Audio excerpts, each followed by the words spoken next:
Hey, everybody, welcome into Sports Hub STL, presented by DraftKings. The crown is yours, and this is Domesticated Gamblers, your home for St. Louis sports gambling talk. I'm Eric Sontag. There's Tito Ulrich.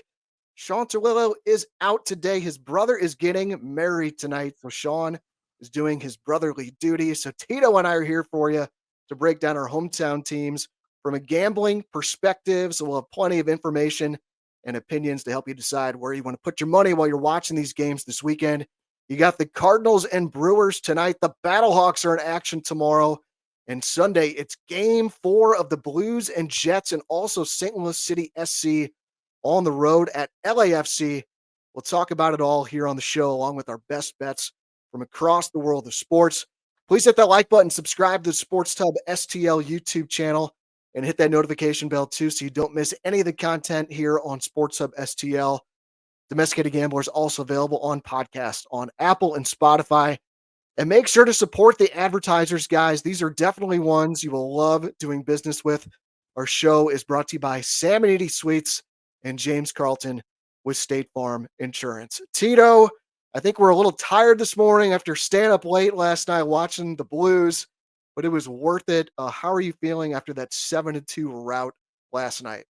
Tired? What are you talking about? Tired? I'm not tired. I'm fired up. I got a newborn baby, so I don't even know what sleep even means right now. But I am fired up. What a great performance by the Blues last night. Monty coming through in the clutch. He has the pulse of this club. He knew that the fans, the Bluesers, were going to bring it in full force last night. And what a performance! What an outstanding performance by Bucci. By Tomer, by all of them. They were all humming. They were all buzzing. So it was a great night. Loved watching every second of it. So I'm pumped up. I'm fired up about today, Daddy. We got a busy show. I got a busy weekend of youth sports. So let's get going, Eric. Let's talk about some local sports and a gambling perspective. I'm fired up. Let's go, baby. I'm going to hold some people accountable today. Woo! I love it. Well, let's get going with that home team coverage, and it is brought to you by Samonides Sweets. Tito, I got one chocolate chip cookie left upstairs that I'm saving for dessert after dinner tonight, so I'm going to treat myself here on Friday. So tell us more about Samonides Sweets. You're going to treat yourself after dinner tonight. You should have treated yourself last night because after nothing's better than nothing's better than a dominant playoff victory than choosing to eat it with some colossal half-pound cookies from Samonides Sweets. You heard me talk about it for the last several weeks about these massive treats, and if you haven't tried them yet, what are you waiting for? These aren't just cookies; they're masterpieces, crafted with top-tier ingredients and delivered straight to your door. These bad boys are here to elevate your snack game to legendary status. Jump on over to SamonidesSweets.com. The link's in the YouTube description. Place your order and brace yourself for a flavor explosion. And also, get this. You heard me talk about this last week. If you order $30 or more, you get a free Cosmic Brownie. That's right. A free taste of chocolate bliss just for ordering the cookies you were already craving. And while you're indulging, why not place a few bets on the Cardinals, Battlehawks, City SC, along with the Blue Note? These cookies are the ultimate companion to your next sports betting session. And let's talk flavors. You got chocolate overload, sprinkled deluxe, melt in your mouth, not in your hand, white chocolate macadamia nut, plus many more. Also, don't sleep on Tito's favorite, the classic chocolate chip. If you have special dietary needs, that's no problem either. Samonides Sweets has you covered with vegan and gluten-free options. Their deluxe cookie collection is something out of this world, featuring flavors like banana pudding cookie deluxe and turtle cookie deluxe. And if you're more into a bite-sized snacker, they've got you covered there as well. Every cookie is made to order, ensuring freshness and perfection. So what are you waiting for? Head on over to SamonidesSweets.com, snag your treats, and revel in the sweet satisfaction of playoff domination and cookie greatness. And don't forget to follow them on Instagram at Samonides Sweets. That's SAMONIDES. Celebrate victory and indulge in sweet perfection with Samonides Sweets. Gotta love Samonides Sweets, sponsor of our home team coverage here on Domesticated Gamblers. And let's start with your St. Louis Blues.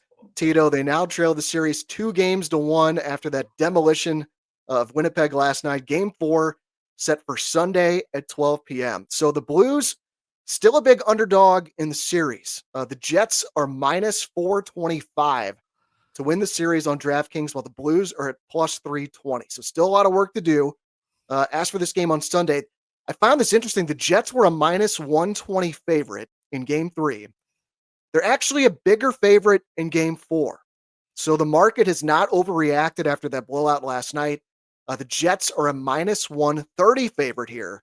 The Blues, the plus 110 underdog. Total still set at 5.5 with the under juiced up to minus 142. The over is at plus 120.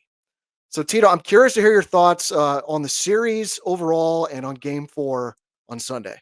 Well, Tito's been talking about it from when this matchup first got announced in regards to the first round match. I've been talking about Connor Hellebuck and what a disaster he is in net.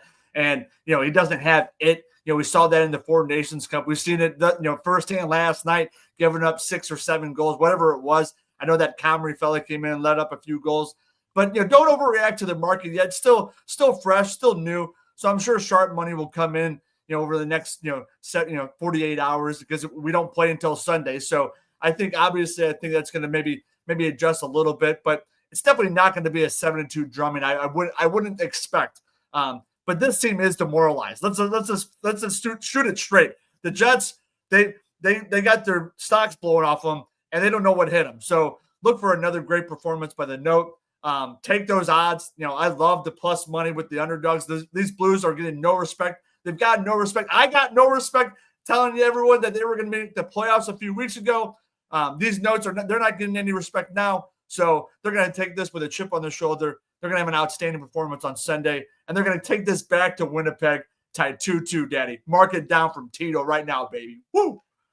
I am very curious. I do think whoever wins this game wins the series because I think it's a question like, are the Jets actually demoralized, or is losing 7-2? Can you just kind of flush that and move on? The market thinks they can flush it and move on if they're a minus 130 favorite.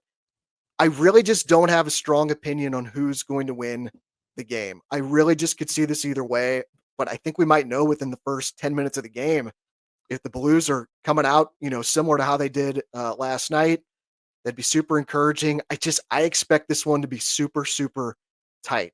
So I don't have an opinion on who's going to win, but I do like the total here. I think the public's going to see that 7-2 score, and they're going to start betting the over as we get closer to Sunday. So I'm going to go the other way and take the under 5.5. So I don't want to lay the minus 142 juice on that. I don't like laying minus 142 on a lot of things. So I'm going to do a same game parlay on DraftKings. I'm going to pair the under 5.5 with the greatest coupon going right now. And that's for Jordan Kyrou to record at least 2 shots on goal. So Kyrou, he's gotten at least 2 shots on goal in 21 of his last 23 games. So that is super likely to hit. So I'm a big fan of doing that. Like, take something that's like minus 140 or higher that you like and you want to bet, but instead of paying all that juice, just pair it with a player prop that is very likely to hit. And that player prop essentially serves as a coupon where you can get a way better price on your bet. So I've been doing that a lot with my picks on sportshubstl.com. I have a record of 12-5 when I use that strategy. So very profitable. So my pick for this game, it's Jordan Kyrou to get at least 2 shots on goal. He did it again last night. And the game to finish under 5.5 goals. You can get that at plus 116 on DraftKings. So instead of laying minus 142 on under 5.5, turn in your little Jordan Kyrou 2 shots on goal coupon to get a plus 116 price. I also would not mind a little sprinkle on this game to go to OT. That is at plus 255 on DraftKings. I just think after that game last night, we're going to see a much tighter game on Sunday. I think in like something like 2-2, where we're just on the edge of our seats all game long. So I am very curious. I'm not optimistic. I'm not pessimistic. I'm just kind of like, I'm really anxious to wait and see what the first period looks like, because last night was just like, and we see this a lot in the playoffs. I don't have the numbers in front of me, but I know I have seen this over the years. Teams that are down 0-2 in the NHL playoffs and come home for game 3, they win the first period in game 3. The home teams do at a very profitable rate because they're desperate. The fans are going nuts. They come out with a really hard push. So the Blues were a perfect example of that last night. The Senators, they got a push last night with the Maple Leafs with that same strategy. It was a scoreless draw, after one period. So you got 3 more opportunities with that tonight with 3 of these home teams in game 3 down 0-2. So I do think like that first period, the Blues just really, really took it to them.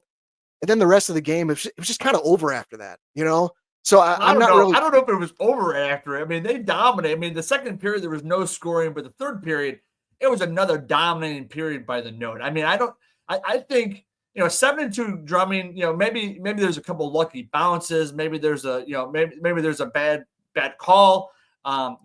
Winnipeg probably should have had an extra goal with that review, but inconclusive. But I think, that these guys, they absolutely dominated. I mean, they were physical. They played the right style of hockey throughout the entire game. So Monty made us go back in and say, listen, that's exactly how that's our game. That's our game at home. That should be our game away. They've got a little bit more life now. I mean, Bucci, 3 goals. He was completely absent the first 2 games. He was kind of struggling throughout the end of the season as well. So the fact that he was able to score, Toropchenko was laying some hits, and he got a goal. The defense scored a goal or 2. So I definitely think, this team has the exact replica of what to do, or the exact prototype of what to do on Sunday. So, I definitely don't think it's going to be a blowout, but the Blues play that game. I don't know, man. And even if it's a scoreless first period, I think the Blues stay the course, and we go back to Winnipeg tied 2-2. I think it just really comes down to Hellebuck. Like, I don't know if he's spooked. The Blues got these guys, but if he can flush that and move on, I think the Jets are probably going to win the series. I just really think I don't think I'm going to bet this. Like, I think I'm going to sit it out just because I think there's so much unknown. But if you're looking for action on this game, I think that's the right way to do it. Pair the under with the Kyrie 2 shots on goal. Do you have any thoughts on the total, Tito? Are you expecting? Hellebuck, he's letting in 3+ goals. I think John Kelly said on the broadcast, it's like maybe 11 out of his last 12 playoff games or something like that. He's given up at least 3 goals. So do you have any thoughts on the total before we move on to the Redbirds? No, I don't. No, not on the total. I'd be interested to know, like, if there's a prop play for like a power play goal for the Blues, because that's absolutely humming too. That power play, they scored 3 goals in the first game. They scored a goal. Their 1 goal in game 2 was a power play goal. They scored a couple more last night. If there's a prop on whether or not the Blues are going to score a power play goal, I would definitely take that, especially if it's plus money. Yeah, I don't think they usually offer that on DraftKings. I don't see that available. I don't think I have seen it available, but if you like that, then I think like Robert Thomas to get a point, could look really good. Kyrie to get a point. Blues also did a really good job against that Scheifele line last night. With Monty being able to get the last change, being on home ice. So this could be a series where home ice really, really matters. And so I really do think we're heading for 6 or 7 games here. Just super, super pumped to see that performance last night. Something I'm not pumped about is these Redbirds. Oh, God. So I think Tito's going to be feeling pretty good here on this show because we talked a lot about this win total. So I'll get to that here in just a second. But let me set it up because the Cardinals open up this 3-game series with the Brewers tonight down at Busch. Just a brutal road trip. Cardinals go 1-6 against the Mets and Braves. Cardinals now 2-11 on the road, 10-15 overall. Good news is they're back at home where they're 8-4 on the season. So before we start breaking down this game tonight, Tito, I obviously want to get your big picture thoughts on the Redbirds. We keep arguing about this win total of 75.5. Sean and I are on the over. You were on the under. And at 10-15, if you do the math, the Cardinals are currently on pace for 65 wins instead of 75.5. So it is early, just a few wins in a row, gets them back on pace for 75.5. But Tito, I got to think you're feeling pretty good about your position as we talk here on April 25th. No, I don't want to toot, but I'm going to go ahead and toot my own horn because my goodness, after week 1 of Cardinal baseball, this team's a playoff team. We're going to surprise some people. This over is going to go way over.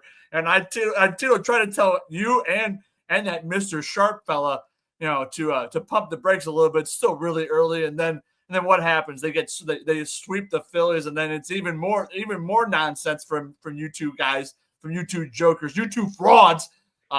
So my goodness, I mean, the fact of the matter is, I love the fact that we got Matthew Liberatore going tonight. I mean, Tito is super high on this young club, right? Jordan Walker, Mason Wynn.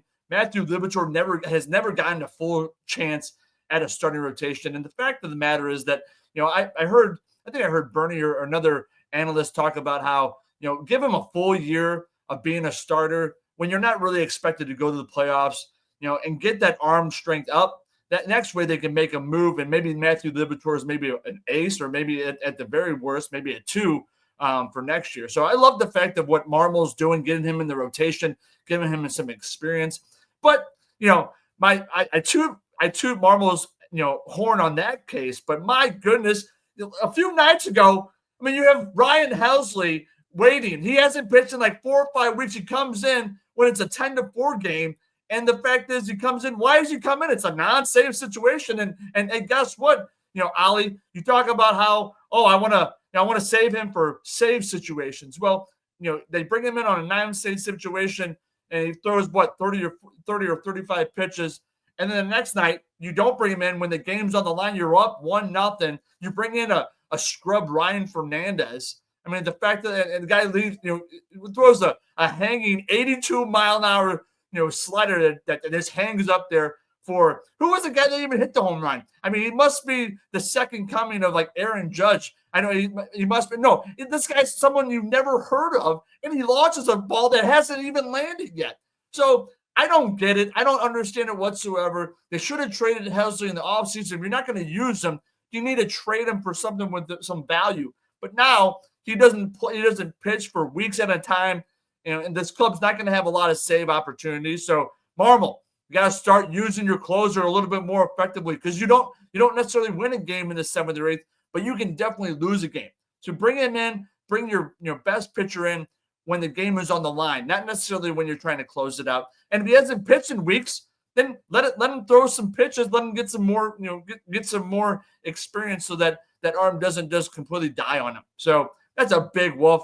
But Tito's been right all along. This team's not going anywhere. The under, I said under 70 wins, not under 75.5. I said under 70, and that's looking pretty good at this point. What did Mr. Sharp say last week? If you go 1 out of 3 or 1 out of 4, they've won 2 road games the entire season. So there's no evidence to support the fact that they can either split a series or even take a game when they go on the road. And they're coming home, and you're facing Milwaukee. Guess what? Milwaukee, they're still hanging around. They're still up there. Up in the Central Division. The Cubs are running away, but Milwaukee's right there. So Milwaukee's going to probably come in and sweep the Cardinals this weekend, unfortunately. So that's where Tito sees it, Daddy. Yeah, what Sean said last week, and actually the math did work out. If you win 1 out of 3 on the road and you play 60% at home, it equals 75.5 wins. So that's kind of the recipe for covering this over. A couple things I will mention. So Helsley, he only did have 22 pitches in that outing against the Braves. It wasn't 30 plus, so he should have been available the next day. And also, I'll defend Marmol on that one. Like, it was a 7-4 game going to the top of the 9th inning. So Helsley's starting to get ready, and then the Cardinals put up an extra 3 runs. I mean, he hadn't pitched in a while at that point. I don't mind putting him in that spot. And on Wednesday, as I was watching the game, the day game, and he brings in Fernandez, at first I was like, okay, this should be a Maton spot, but I'm not in the dugout. I'm not in the clubhouse. It turns out he was unavailable. I don't really know what else you wanted him to do in that spot. I get going to Fernandez. You're bringing Helsley at that moment.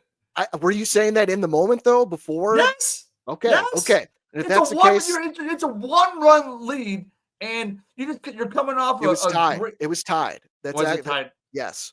It was a 1-1 game. So I understand that. I do think we're going to see a switch in philosophy now. I don't know. I think he knows that, like, okay, and he kind of like indirectly called out Mozeliak, saying, well, this is who I got, and we got to get these guys right, and I got to pitch them. So, it was either Fernandez or Helsley. Like, there really was no other option at that spot. So I'm very curious, how they manage the bullpen moving forward for the season win total, the 75.5. I still actually feel okay about the over, but I'd be lying if I said I was confident as a week ago, because there's still there's a lot of variance that has gone against them. I mean, they're 0-4 in extra innings. They're 0-5 in one-run games. Normally, I would say that's some bad luck, and that's going to regress to the mean, and it will to some extent. But like this bullpen is a major problem where this team, they're going to lose a lot of close games until they get that cleaned up. And the phrase I use about the Cardinals a lot, there's just too many holes in the boat. But like early on, the offense was incredible, but the starting pitching was bad. So they patched up that hole in the boat where the starting pitching has been mostly very good for like over a couple weeks now. But as soon as the starting pitching got better, the offense started struggling. Now the offense still isn't doing too much. And now you have like this massive gaping hole in the boat in the bullpen. And like, I'm not sure what you can do to fill that. Like, I'm assuming we're going to start seeing the Memphis shuttle here where they start bringing up some fresh arms and hopefully like one of them or two of them like emerge as an arm you can trust. So hopefully that gets better. But like big picture, like this season's all about the development on the young players. Libertor's been the most encouraging out of all of them, I think. But man, like I'm really starting to get worried about Jordan Walker, that he's not that guy because he's batting 198 now. He's got a 266 on base and a 545 OPS. The StatCast, the baseball savant numbers, they don't paint a pretty picture either. You know, I know we were both high on him before the season. We were over on his home run prop of 16.5. So like, Tito, do you share my concern about Jordan Walker in particular? It's still early. It's still we're in April, so I mean, it's still early. I mean, ridiculous StatCast numbers, whatever the hell that is. I don't even know what bad. that is. It just like all his what metrics. does StatCast even mean? What does that mean? Hard hit, bad bip, all that nonsense, all that nerd baseball crap that Tito can't stand. I got a nerd guy trying to do CYC baseball stats for him. I'm telling him to get the hell out of the dugout. So no, I'm not. Listen. It's the first month of the season, so I mean, I'm a little nervous about what he's doing. He only one home run. I mean, he did have a home run get robbed last week in New York, but I'm a little bit concerned. But let's stay the course. Let him keep getting at bats. Donovan. There's a lot of really good things to look at from a young kid perspective. So the catching has been dynamite so far. We have some good offense there. Wilson Contreras needs to pick it up a little bit. Nolan Arenado's kind of lining the load a little bit, but hold steady. It's all good. He's going to get 500 at bats at least. So let's pump the brakes a little bit on being the anxiety for Jordan Walker. But yeah, let's this bullpen. Ouch! This is going to be a rough one. This is going to be a real rough. But let's see how they play this weekend, and we can kind of regroup next week to see where our futures look like. Yeah, Walker, he is at 2 home runs for the season. So over 60.5, it's not out of the question. I'm not saying trust me, I'm not saying bench this guy or send him to the minors. Like stick him out there every day. Let him get 500, 600 at bats and let's see what we got. But just so baseball savant, it's crazy. Like you can see he has his bat speed's 99th percentile. So it's like some of the best in the league is bat speed, but all of his hitting metrics are like in the 10 to 20% percentile so it's just rough. I'm concerned. I'm not sure how it's going to get better, but just stick him out there and see if he can figure it out. But I am excited to see Libertor pitch tonight. He's been, like I said, probably the most encouraging of the young players on the team. He's on the bump tonight against the Brewers and right-hander Chad Patrick. Cardinals a favorite in this one, minus 130. Brewers a plus 110 underdog. Total is set at 8. So Tito, Cardinals is a favorite here, but Libertor on the mound. Where are you leaning for this game? Yeah, give me the Brewers all day long. Give me the over on 8. I'm thinking maybe 10 or 11 runs tonight. It's going to be kind of a big output. Like I said, Libertor has been strong, but this Brewer lineup, they can hit, they can rake. So I'm definitely looking for the over on 8 runs. And again, back to Marble. I mean, holding Mosaic accountable. I mean, my God, what else am I supposed to do? And by the way, when you look at, I don't know who Memphis has, if they have any bullpen relief coming. I'm not sure if anyone's lining up, down there in Memphis. So big wolf on that. So we may be just stuck with this dumpster fire of a bullpen. So, but my goodness, I mean, Marble pulled a Tito and was trying to hold Mosaic accountable. I loved it. I was kind of like smirking a little bit. Some of the dads, at SCCA were talking to me like, "Oh, you get look at Marble holding people accountable like you do on a daily basis." So, kind of tip my cap to Ollie on that one, baby. Way to go, Ollie. Yeah, I enjoyed it. I'm actually gonna be on the other side of you on this one. I'm actually taking the under, but only in the first 5 innings. Because I want no part of that Cardinals bullpen. So I lean under 4.5 in the first five. It's at -115. Liberatore, we talked about, he's just been like fantastic. 3 quality starts out of 4. He's got a 24-2 K to walk ratio, and the underlying numbers even better than the real numbers. Solid 3.60 ERA overall. His xERA is 3.06. And Tito, I know you love FIP and XFIP. FIP 1.87, XFIP 2.78. That just means really, really good. He's actually been unlucky to have a 3.60 ERA. Brewers also in the lower third in MLB and OPS against the lefties. So I think Libby's going to pitch well here. This Chad Patrick guy, he's a rookie. I haven't heard much about him, but the results have been pretty good. He's made 4 starts. He's only given up a total of 3 earned runs in 20 and a third innings. Is he a lefty? He's a right-hander, but like this is what the Brewers do. Like they find guys that you've never heard of before, and they yet still find a way to win. So I don't think I'm going to bet it. I feel like the price isn't good enough. I think I'd want plus money on it, but I definitely lean under 4.5 in the first 5 innings here at -115. And that is a good reminder I want to mention. I rarely recommend taking a full game under in baseball. We saw this on Monday in the Braves game with Fetty and Schwellenbach, where the first 5 under cashed, but the full game went over. That was the Maton game where he got blown up. So the logic is usually, if you like an under, mostly it's because of the starting pitching matchup in most cases. So if you take a first 5 under, that eliminates the bullpens and the possibility of extra innings from the equation, because all it takes is one reliever not to have his good stuff, which is obviously very possible in Cardinals games right now. Or if you have the game go to extra innings and they have the runner starting on second base, you're under, good chance it's going to be toast. Like I see this all the time on Twitter with people bitching like, "Oh, bad beat. I was on under 8.5. Game was 2-2, went to extra innings and finished 5-4. So I lost my under. It was a bad beat." It's not a bad beat.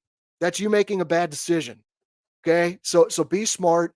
If you like an under because of a starting pitching matchup, take the under in the first 5 innings. Doesn't it make sense, Tito? Like, why would you subject yourself to the bullpens or extra innings? That possibility when you can just take the first 5. It makes all the sense of the world, but we're talking about betting here. We're talking about degenerate stuff going on, talking about bad beats. You're going on Twitter and you're talking about your bad beats. I mean, that's okay. There's a few things that we need to talk to you about, but the fact of the matter is, Eric, there's no logic related to if you think that you got screwed out of a bet, you're obviously going to say it's a bad beat, no matter the logic. So, but I like your logic. I like your play. It's another little coupon or cheat code that you like to call, going the under route for the first 5 innings. But I'll tell you what, Liberatore gets lit up in the first 3 innings. But watch out with that over, Daddy. Because like Tito said, I love the over on this one. I think it's going to be, an 11 or 12, output game. So, we'll see how it goes. But hopefully the Redbirds, in front of about 10,000 people tonight can pull back the clock and bring back people from to 1982 when they won the World Series against the Brewer Crew. Oh, bad. Well, for bad beats, like if you're going to complain about a bad beat, that's okay. But I only accept that if you own up to when you get a win that you did not deserve. Instead of saying, "Oh yeah, I nailed that bet," like no, say, "Hey, I got lucky." Like it happened. Well, what is a bad beat then? I mean, if you're talking about a play like that where it's going to consistently go over if you go to extra innings, I mean, what would you consider a bad beat in baseball? Oh man, that's a good question. So like yesterday, I was on Royals first 5. It was part of a parlay. They were playing the Rockies at home, and it was Reagan's on the mound. So I was on the Royals to win in the first 5. And I think they were down 4-2, I think, going into the 5th. And they put up a 4 spot in the bottom of the 5th. So if you were on the Rockies in that spot, you feel really good that it's 4-2 in the 5th inning. You got a nice plus money price against Cole Reagans. And then the Royals put up a bunch of runs in the bottom of the 5th, and you lose your bet. If you're if you're a Rockies backer in that situation, I empathize with you because it was you probably got a great price on it and then it got sucked away from you, I think with 2 outs in the 5th inning. So that sucks. But like I'm man enough to admit I got lucky yesterday. I had Royals first 5. I didn't deserve to win, but I did. So let's just be consistent on it, right? Oh my goodness. There's still no logic on it. What's a bad beat? I mean, you can say the same thing about if it's 4-2 going into the 9th and you got an over of 8.5, and then all of a sudden it goes extras, and then boom, your bet gets blown up. Again, folks, I'm not a bettor. I don't know what a bad beat or a good beat is. So every beat that Tito takes is a bad beat in my book. I'll tell you that right now. So a lot of ways you can attack this Cardinals game against the Brewers tonight from a gambling perspective. And one way you can bet on baseball is player props. And that's what you can do with DraftKings Pick 6. Download DraftKings Pick 6 and think of it as your fastball right down the middle. It's the easiest way to play for cash and take a shot at a big win. Just select 2 or more players and choose if they'll have more or less of a stat. So I have 3 plays for tonight. I put them in this morning, all from the Cardinals game.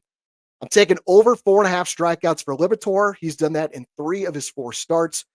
I also got Alec Burleson to get at least 1 single. He's heating up a bit. 5 hits in his last 7 at-bats, and all those hits have been singles. Also on Sal Frelick from the Brewers to get at least 1 single as well. He's got a .312 batting average, and he's a base hit machine right now. So that's the kind of stuff you can do on DraftKings Pick 6. It's available in most states, including California, Texas, Georgia, Missouri, and more. So cash in your baseball knowledge. New players get $50 in Pick 6 credits instantly in just a $5 entry. Download the DraftKings Pick 6 app and use code STL Sports. That's code STL Sports for new customers to play $5. Get $50 in Pick 6 credits. Better payouts, bigger wins. Only with Pick 6 from DraftKings. The crown is yours. Gambling problem? Call 1-800-GAMBLER. Help is available for problem gambling. Call 888-789-7777 or visit ccpg.org in Connecticut. Must be 18 and over. Age and eligibility restrictions vary by jurisdiction. Pick 6 not available everywhere, including New York and Ontario. Void where prohibited. 1 per new customer. Bonus awarded as non-withdrawable Pick 6 credits that expire in 14 days. Limited time offer. See terms at pick6.draftkings.com/promos. Gambling problem? Call 1-800-GAMBLER. Help is available for problem gambling. Call 888-789-7777. Loop that track. So just in case you didn't catch it the first time, we now know the disclaimer with DraftKings. Tito, let's talk some soccer. St. Louis City SC, they head on the road to take on LAFC on Sunday Night Soccer. Tito, I think there's 2 ways you can look at this right now. Negative side, once again, they couldn't score last week. 0-0 draw against Vancouver. That's now 6. Prize. Yeah. 6 out of 9 games this season, City's been shut out. I think you can make an argument for some optimism here, though. They just played 2 of the best teams in the league in Columbus and Vancouver. Columbus game probably should have been a draw. Like that Klaus goal that was ruled out offsides was bogus. Should have been a 2-2 draw. And then they scored again last week. It looked good live. It looked good on the first replay I saw. But because of that dumb rule with the deflection that happened on the pass, it was ruled offsides again. So if you get that goal and win the game 1-0, the narrative looks a lot different on this team. Well, I know that's a little bit of happy talk, but I just think this team is overdue for some good variance to go their way. I've been cashing like crazy, fading City. I've bet their last 4 games correctly with the help of what I think are just some bad lines, but it is not a bad line this week because City is finally a big underdog. LAFC, a -200 favorite here. City to win the game is +475. Draw +310. Totals 2.5. The overs at -130. The unders at +105. Tito, are you buying that argument for optimism on City, or you think they're in for a long night on Sunday? It's going to be a long night. It's going to be a long season. Talking to my brother, we're both season ticket holders. My goodness, this Olaf Melberg fella, he's in way over his head. The fact of the matter is there's no imagination. There's no offensive concept. Last year we were leaking goals left and right. Well, this year we're not leaking goals, but my goodness, is the playmaking not there? Klaus is not a playmaker up top. He needs someone to play off of. I don't know why they just signed Simon Betcher. I mean, talk about a wolf. What are we doing? This guy can't score. He hits post. He misses the net, more times than he shoots the ball. So, I mean, the fact of the matter is this team doesn't have an offensive bone in their bone. And the fact of the matter is Kessler's now hurt. He's going to be out for a couple months. No update on Leuven. I'm still waiting to hear if Berkey's going to come back. I mean, he was supposed to be out for a month. Well, the month has now ended. So is Berkey coming back on Sunday night or not? I know Melberg's talking as we speak, but I don't know if there's an update that we may need to track. But I definitely the line here is on point, especially since City's on the road. I think everyone needs to be paying attention to the line when they're at home, because if the odds makers are going to keep on throwing this line where City's going to be a favorite in every home match, then as soon as the Domesticated Gamblers show drops on YouTube every Friday, you need to be running over to Illinois before sports betting becomes legal here in Missouri and betting the house that the fact that, or go with either the under or go with the opposing play, because they have not caught up, and I don't anticipate them catching up anytime soon. So this line is on point, and this is going to be an absolute drubbing on Sunday. Good thing that the Blues are going to take care of business, so we're going to be in a better mood. But my goodness, this City team, absolute dumpster fire. Woof. So yeah, second straight week last week where City opened up as a favorite, and then by kickoff it had flipped where their opponent had been the favorite. I was on their opponent both weeks and cashed both times. If you like LAFC to win Sunday, I recommend pairing it with under 4.5 goals in the game. That gets it down to minus 135 instead of minus 200 on the money line. So if LAFC wins 2-1 or 3-1, that still gets you home, or 2-0, 3-0, or even 4-0. That still gets you home at a much better price. The play I've landed on is just simply under 2.5 goals at plus 105. And my logic is there's obviously a good chance that City doesn't score. And LAFC has been really good defensively at home. They've played 7 games at home in all competitions. They've given up a grand total of just 2 goals in those 7 games. So if City gets shut out, they got to give up 3 to lose this under. They haven't given up 3 to anyone all year. And I don't think LAFC is the super team this year. They got 4 wins, 4 losses, and a draw with a negative goal differential. So I really don't think a 3-0 ass kicking is in the cards here. I think City could score once, but I'd be stunned if they score twice. But I'm also not sure LAFC is going to score twice.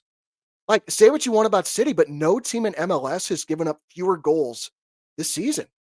And LAFC has only scored 9 goals over their 7 home games. If you look at all 7 of their home games this season, there's been an average of just 1.57 goals in those games.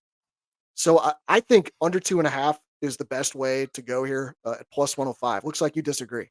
Yeah, totally disagree. Like I said, Kessler's now out. Kessler has been phenomenal. He's been the core of the defensive lineup in the defensive line. So he's out. He's done. He's not going to be playing for the next maybe 4 to 6 weeks. You got Yarrow back there. You got Heber getting beat consistently. Unless they put 5 guys in the back and they just completely don't try to score. I mean, if you look at the table, they're going to need to start making a move. They're going to need to start kind of taking more and more chances. Not that they're going to score any goals, but they're going to have to start kind of putting some points on the board here if they want to have any chance at making the playoffs. Because before too long, I mean, like last year. I mean, last year there was draw after draw after draw after draw, and then they started leaking goals left and right, and then they couldn't score. They couldn't win a game on the road. They couldn't win a game at home, and so. It's going to be another tough stretch, especially if you're going to have Kessler out, and if Berkey's not around, you're going to have a real big problem. So if Berkey's not playing on Sunday night, I would be really nervous about the under 3 goals. Definitely can see that happen. LAFC may not be scoring a lot now, but they may get right against City, unfortunately. Yeah, so real tough game for City on Sunday Night Soccer at LAFC. And real quick, rapid fire on the Battlehawks. They got a tough game too. They're a home dog in this one. Michigan, a 3-point favorite. Totals at 37.5. So real quick, Tito, do you got to play on this game with the Battlehawks in Michigan?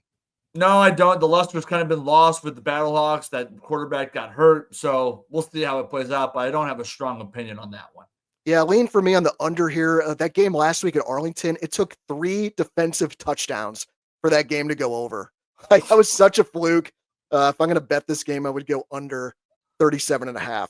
We will get to our best bets here in just a minute, but first want to tell you guys about our other great sponsor, and that is James Carlton with State Farm Insurance. And this applies to every single one of you watching this because all of you need insurance, whether it's for your car, your home, or for where you rent. And I think a lot of you out there are like how I used to be, don't really think much about who your insurance agent is. You just get billed once a month or a couple times a year and you move on. But guys, there is a good chance you're leaving money on the table if you do not get a quote from James Carlton and State Farm. So for me, I got a renewal notice from my old agent back in December. Significant increase from what I had been paying last year. So I'd heard about James Carlton for years now, got in touch with his office, got a quote. Turns out I could save over $800 for this year by having my home and auto insurance with James Carlton and State Farm. So that's what I did, made the switch, super easy process that James and his team took care of. And now I got an extra $800 in my pocket this year because of it. The whole process, like between getting the quote, a couple phone calls and emails to get things rolling, took less than an hour. Like, would you do an hour of work for $800? I know I would. So take a few minutes today or this weekend, get a quote at carltoninsurance.net, or just do what I did. Just save a PDF of your current policies, email them to James and his team, and they'll get back to you with a quote to see if they can save you money with the exact same coverage. And if you're like me, there's a very good chance they'll be able to do exactly that. When you get a quote, mention Domesticated Gamblers or Sports Hub STL, and they'll make a donation on your behalf to Mizzou's NIL fund. So get in touch with James Carlton today. The phone number, 314-961-4800, or go to carltoninsurance.net. If your insurance costs a leg and an arm, call James Carlton, State Farm. And Tito, let's get to best bets here. What do you got on the show for us here today?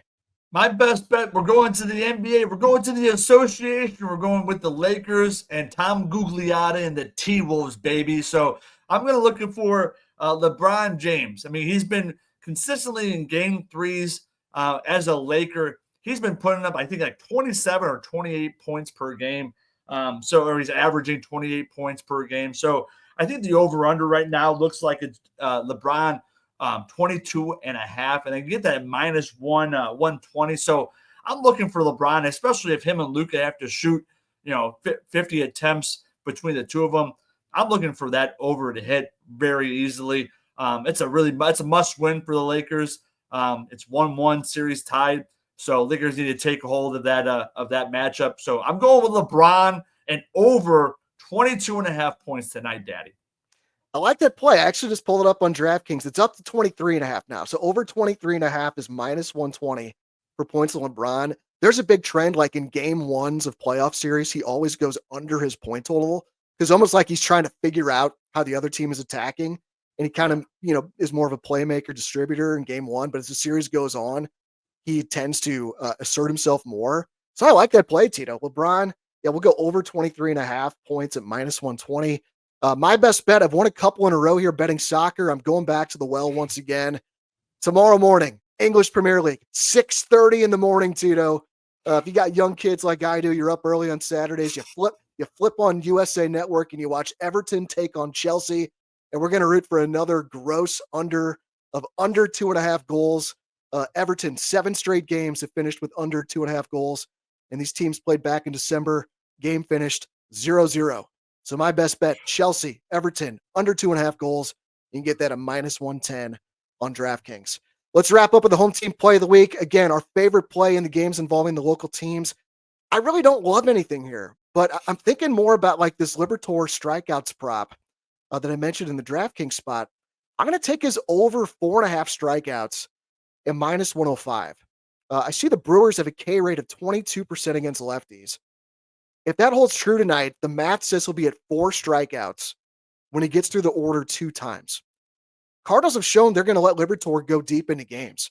And I don't think Marmol has any appetite to go to his bullpen early at this point. So I think Libertor goes through the lineup 2.5 or 3 times tonight. If he does that, he's definitely going to strike out at least 5, which would hit this bet. He's had 6, 7, and 7 strikeouts in his last 3 starts. So I'm going to bet that Libertor over 4.5 strikeouts at minus 105 for my home team play of the week. Tito, what you got?